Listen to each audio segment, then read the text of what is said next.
Ta parole est une lampe à mes pieds, une lumière sur mon sentier. Psaume 119, verset 105. La méditation.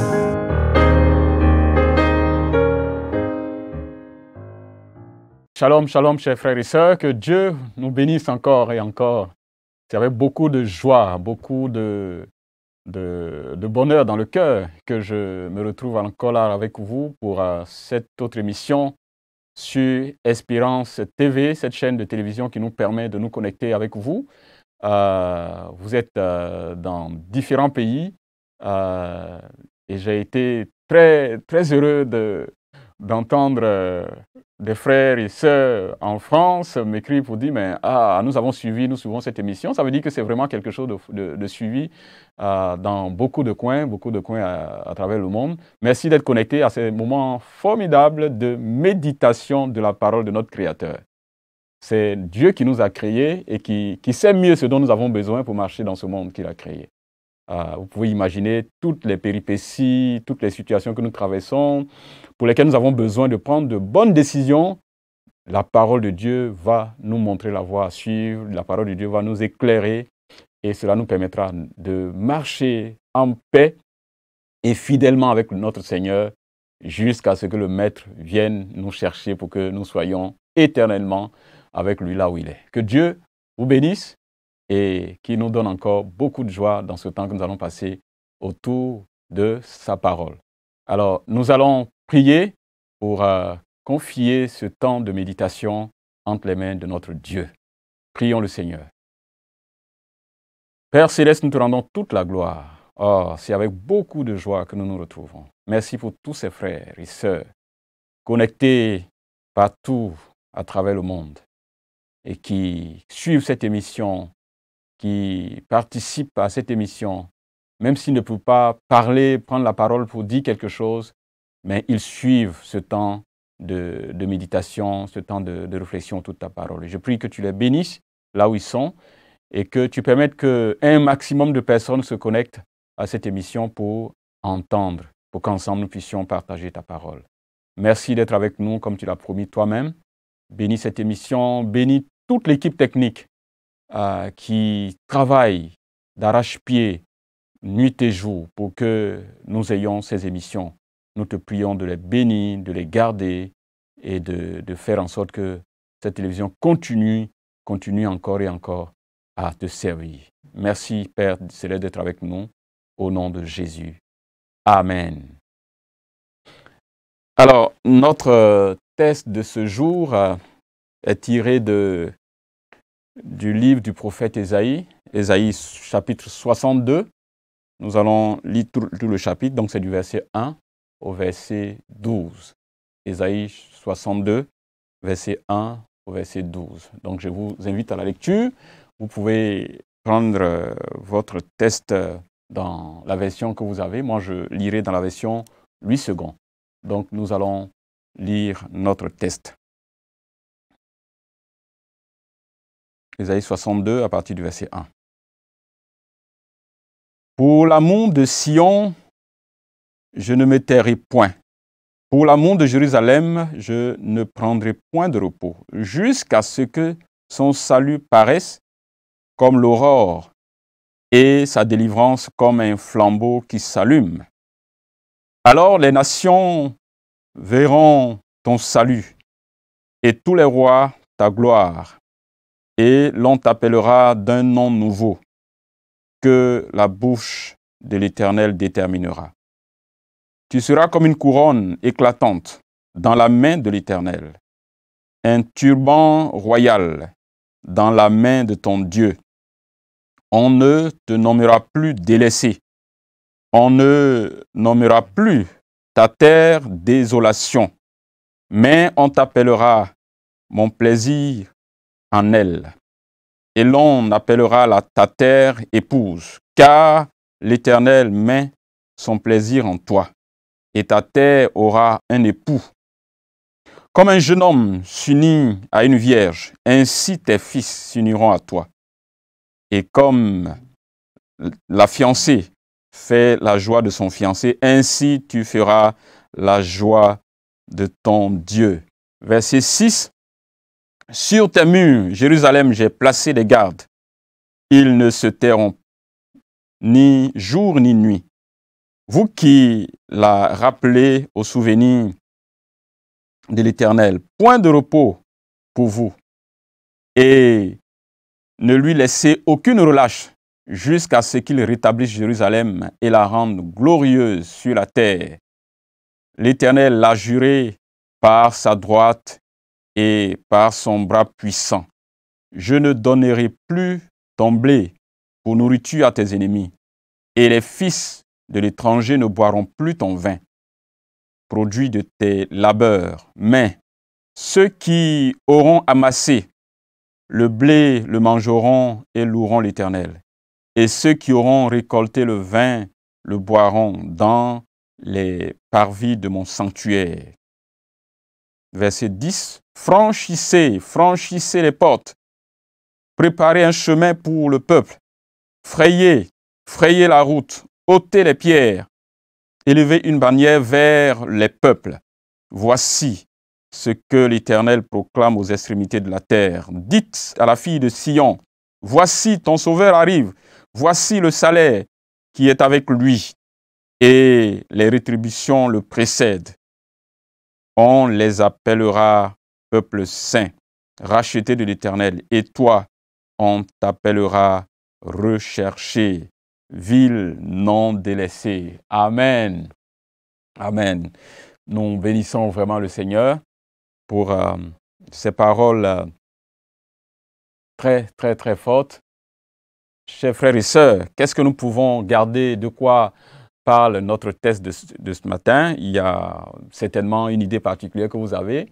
Il faut bien la noter quelque part. C'est toujours riche d'avoir une idée, parce que quand nous lisons un texte, Dieu nous dit quelque chose, il y a quelque chose de particulier que nous découvrons. Prenez l'habitude de noter ça quelque part. Ça peut être même dans la Bible, juste à côté d'un verset, ou bien sur un bloc-notes que vous avez. Et ça vous permet de revisiter ces notes plus tard et de voir comment c'était riche ce temps de méditation que vous avez eu et ce que Dieu vous a révélé. Alors, voici le sujet principal que je vois dans ce texte, que j'appelle peut-être le thème de notre méditation. Dieu restaure son peuple. Dieu est celui qui restaure son peuple. Dieu annonce ou promet de restaurer son peuple. Donc nous avons ici l'œuvre de la restauration du peuple de Dieu promis par son Créateur, par Dieu, son Sauveur. Deux grandes idées à partir de cela. Nous avons d'abord la promesse de la restauration du peuple. La promesse ou l'action de Dieu pour la restauration de son peuple. Ça, c'est la première chose que nous voyons dans ce texte. Et ensuite, nous avons l'action ou l'attitude du prophète dans l'attente de la restauration du peuple. Il y a ce que Dieu fait ou ce que Dieu promet de faire et l'attitude ou l'action attendue de son peuple, ici représenté par le prophète qui va essayer en quelque sorte d'agir ou d'être le représentant du peuple. Donc, revenons à la première partie de notre texte, la promesse de la restauration, l'action de la restauration du peuple que Dieu lui-même engage. Dieu promet de restaurer son peuple. Dieu promet de changer la situation de son peuple. Dieu promet de le restaurer. Dieu promet de le sauver. Et il y a trois actions majeures que Dieu promet de faire ou qu'il engage dans ce texte. La première action de restauration, dans cette restauration, c'est de restaurer l'image du peuple aux yeux des autres nations. Changer l'image de son peuple aux yeux des autres nations. Il dit que les nations verront ton salut, tous les rois ta gloire. Les rois verront ta gloire et l'on t'appellera d'un nom nouveau. Dieu veut changer l'image de son peuple aux yeux des autres nations. Ils vont voir le salut, ils vont voir un peuple glorieux qui rayonne de la gloire que Dieu que Dieu met sur son peuple. Dieu lui donne un nom nouveau. Le peuple ne sera plus piétiné, le peuple ne sera plus humilié, mais sa gloire va resplendir aux yeux des autres nations. Il portera désormais un nom nouveau, plus un nom d'opprobre, mais un nom de gloire, un nom de bénédiction. Dieu va restaurer son peuple. Donc la première chose que Dieu fait, c'est de changer l'image de son peuple aux yeux des autres. Je pense que ça, c'est quelque chose qui nous interpelle, ou bien qui nous regarde nous-mêmes. Ce que Dieu fait dans notre vie, de changer notre image aux yeux des hommes, que de ce qu'on était, de la vie qu'on menait, ou de l'esclavage, du péché dans lequel on était, Dieu nous donne une nouvelle image. Si quelqu'un était un voleur, quelqu'un qui désobéissait à la voix de Dieu, Dieu lui donne désormais un nom nouveau. Et cela brille sur quelqu'un qui vient au Seigneur, qui revient sincèrement au Seigneur. Donc Dieu va changer cette image de son peuple aux yeux des autres peuples. Deuxième chose qu'il promet dans ce paquet, il y a la restauration de sa relation avec son peuple. Le peuple aura désormais une nouvelle relation avec son Dieu. Il dit, tu seras une couronne éclatante dans la main de l'Éternel. Waouh! Le peuple va devenir une couronne éclatante. Un turban royal dans la main de son Dieu. Et ça, c'est quelque chose de très fort. Dieu veut rétablir une relation personnelle, une intimité personnelle avec lui, avec son peuple. Vous savez que le peuple de Dieu avait désobéi à Dieu et Israël a connu des temps difficiles, des temps sombres, parce que Dieu avait tourné le dos à son peuple. Et le peuple est passé d'humiliation en humiliation à cause justement de cette relation qui n'était pas bonne, de la désobéissance. Donc, Dieu promet à son peuple d'être désormais en connexion particulière avec son peuple et de changer le type de relation qu'il a. Car l'Éternel met son plaisir en toi et ta terre aura un époux. Dieu veut dire qu'il est l'époux, il sera l'époux de son peuple. Donc, et ainsi, cette relation va être une relation très, très forte. Alors, tu seras la joie de ton Dieu. Israël n'était plus la joie de son Dieu à cause de son péché. À cause de sa désobéissance, Israël n'était plus la joie. Chers frères et sœurs, quand on vit dans la désobéissance, quand on vit dans le péché, on ne fait plus la joie de notre Dieu. Parce que la relation qu'il y a entre nous est une relation qui est brisée, c'est une relation qui n'est plus chaleureuse. On ne peut plus en paix rentrer en contact avec Dieu, on ne peut plus vivre en paix avec notre Dieu parce qu'on a désobéi. Mais quand cette relation est restaurée, quand nos péchés ont été pardonnés, quand nous sommes sortis de là et que nous sommes repentis, que nous sommes revenus à Dieu, nous reprenons toute la place de faveur, de joie avec notre Dieu. Donc tu seras désormais la joie de ton Dieu. Ça, c'est ce qu'il dit. Donc si tu reviens sincèrement à Dieu, de là où tu es tombé, tu redeviendras la joie de ton Dieu. Donc la joie de la relation, cette relation de faveur, cette relation bénie qu'on a avec Dieu.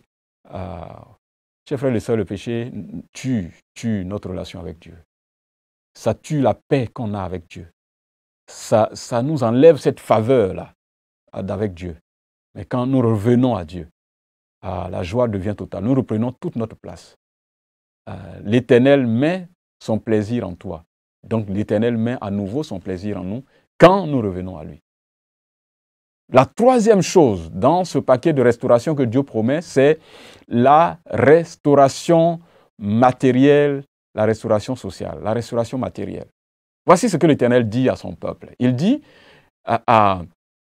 que je ne donnerai plus ton blé pour nourriture à tes ennemis. Et les fils de l'étranger ne boiront plus ton vin, produit de ton labeur.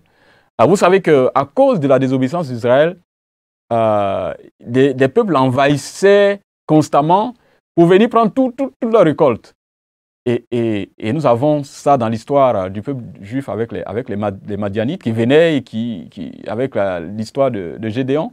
Ils venaient, ils prenaient tout et ils partaient. Quand ils ont fini de travailler, qu'ils ont stocké leur blé quelque part, ces peuples-là venaient, ils ramassaient tout. Mais n'oublions pas aussi que pendant qu'il était sous domination, il y a des taxes qu'il payait à l'empereur qui les avait envahis. Tous les biens presque allaient dans les mains de ces grands empires dont ils étaient esclaves. Donc, le fruit de leurs efforts, le fruit de leur labeur était dans les mains de leurs ennemis, dans les mains de l'étranger. Ils travaillaient pour d'autres peuples et ne bénéficiaient pas du fruit de leur labeur. Vous pouvez imaginer, chers frères et sœurs, quand on est dans une telle situation de domination, nos biens sont dans les mains d'autres. Donc, dans ce package donc, de restauration, il y a la restauration de l'image du peuple aux yeux des autres nations. Il y a la restauration de la relation du peuple avec Dieu et il y a la restauration matérielle, c'est-à-dire le peuple va pleinement bénéficier du fruit de ses labeurs. Chers frères et sœurs, ça nous dit quelque chose. Pour beaucoup de nos peuples qui ont été soumis à d'autres nations, mais qui continuent d'être soumis à d'autres peuples, tous les biens, toutes les richesses sont généralement dans les mains de ces puissants peuples qui puisent des richesses de ces peuples. Et nous qui sommes africains, nous savons bien ce qui se passe, bien entendu, pour ce qui concerne nos richesses et nos biens, qui sont pillés par d'autres peuples. Et je pense que ça, nous ne pouvons pas être en paix ou heureux dans de telles circonstances. Mais il y a aussi l'aspect spirituel. Quand notre vie n'est pas entre les mains de Dieu, nous sommes exploités intellectuellement, physiquement et spirituellement par le diable, et matériellement même d'ailleurs. Vous voyez que ceux qui dépendent de l'ennemi sont obligés d'être dépouillés, à donner leurs biens à des marabouts, à donner leurs biens à tel devin ici, et qui malheureusement ne leur assure pas en réalité la protection qu'ils pensent chercher. Parce que la vraie protection, ne vient pas de ces gens-là en réalité. Donc en réalité, ils deviennent esclaves, ils travaillent pour donner leurs biens à des gens en réalité qui ne sont pas leurs protecteurs. Parce que c'est Dieu seul qui protège. Mais quand on ne connaît pas le vrai Dieu, qu'on est esclave du diable, évidemment, tout ce qu'on a est exploité par le diable. Il y a beaucoup de gens dont l'intelligence est au service du diable. Au lieu d'être au service de Dieu et de leur état et de leur famille, leur intelligence, leurs biens sont au service du diable. Mais Dieu promet qu'il va restaurer son peuple. Et le peuple qui avait perdu l'estime aux yeux des autres nations et qui avait perdu la faveur de Dieu va être pleinement restauré. Et Dieu est celui qui nous restaure, qui restaure nos familles, qui peut restaurer nos vies. Quelquefois, nous sommes esclaves de beaucoup de choses. Et nos biens sont dans les mains d'autres choses qui ne nous apportent pas la paix, la joie et la liberté, simplement parce que nous nous sommes mis sous le joug du diable et d'autres choses. Mais parfois aussi, malheureusement, dans notre contexte, quand on est ignorant, on peut être exploité par de faux prophètes qui bénéficient de nos biens, de nos richesses, alors que ce qu'ils disent, c'est du faux. Dieu ne les a pas envoyés. Chers frères et sœurs, la restauration, Dieu veut que nos vies soient restaurées. Et Dieu promet cela, comme il a promis à son peuple, il le promet chaque jour aussi à nous. La deuxième chose que le texte nous présente, c'est l'attitude du prophète dans l'attente de cette restauration. Quand Dieu promet une restauration, il ne dit pas qu'on doit être indifférent, qu'on n'a rien à dire, qu'on n'a rien à faire dans l'attente de cette restauration. Et l'attitude qui est attendue du prophète ou de chacun de nous est donnée un peu dans 3 versets de notre texte que nous avons lu. D'abord, nous avons le premier verset du texte que nous avons lu qui dit « Pour l'amour de Sion, je ne me tairai point. Pour l'amour de Jérusalem, je ne prendrai point de repos jusqu'à ce que son salut paraisse comme l'aurore et sa délivrance comme un flambeau qui s'allume. » Et le verset 6 de notre texte, les versets 6 et 7, appuient cette idée de l'attitude du prophète ou ce qui est attendu du peuple. Versets 6 et 7, voici ce que le Seigneur dit, ou voici ce que le prophète dit. « Sur tes murs, Jérusalem, j'ai placé des gardes. Ils ne se tairont ni jour ni nuit. Vous qui la rappelez au souvenir de l'Éternel. Point de repos pour vous. Verset 7. Et je ne lui laissez aucune relâche jusqu'à ce qu'il rétablisse Jérusalem et la rende glorieuse sur la terre. Formidable. Donc, voici l'attitude que Dieu attend, ou bien qui est attendue de Dieu, de nous, qui attendons la promesse de la restauration de nos vies, la promesse de la restauration de nos peuples ou de notre Église. Première chose que nous lisons dans ça, c'est l'attente ardente, l'espérance de l'intervention. On attend l'intervention de Dieu. Il dit, je ne me tairai point. Je ne me tairai point. Pour l'amour de Jérusalem, je ne prendrai pas de repos. Donc, être dans l'attente, espérer que Dieu intervienne, espérer que Dieu agisse. Nous sommes dans l'attente permanente. Nous voulons que Dieu fasse quelque chose. Nous désirons un changement. Nous aspirons à la restauration du peuple et pour cela, on ne se tait pas. On ne prend pas de repos tant que la situation n'a pas changé. Et c'est donc une véritable manifestation de foi que d'attendre que Dieu intervienne. Quand Dieu fait une promesse, nous devons attendre la réalisation de cette promesse. Nous ne devons pas l'oublier. Cela doit rester permanemment devant nos yeux, sur notre cœur.